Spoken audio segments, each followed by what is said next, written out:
Късен следобед. Почва се стъмва. Мръсна жега цял ден. Оправяме се за до вечера. Дай му. Така, здравейте на всички, аз съм Чарлз Плейсмъка и днес ще ви покажа как да си направите корица в YouTube, като тази. Почти нова скин и влизате в Minecraft Skin Editor, нова скин.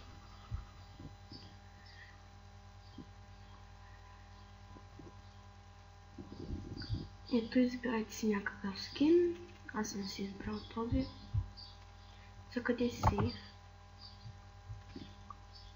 И тук пишете името му. Аз ще ползвам за да не го видите. Така, отново съм тук. Написах името и вие също може да си изберете каквото си искате. Тук трябва да се изпише Create Wallpaper.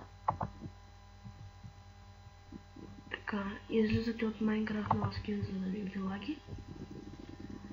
И ето какво ви излиза.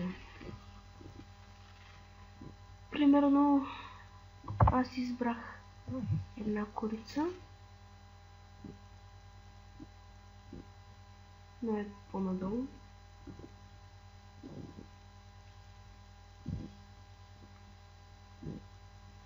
Ето я. И ето, че пак ми лагва. Ще я паузирам докато ми зареди. Така, ето, че отново съм тук. Ето е картината. Голяма е колко трябва за YouTube. А тук ще ви се изпише формати, които може да поставите. Цъкате най-големия и цъкате Download. Ето ви е снимката. Ставате на работния си плод и ето я вашата снимка. Клипа е 2 минути, което ще рече, че няма да се качва много. И като ето, изписам и тук колко е. И като за край на клипа искам да кажа, абонирайте се за мен. Благодаря, че гледахте това клипче.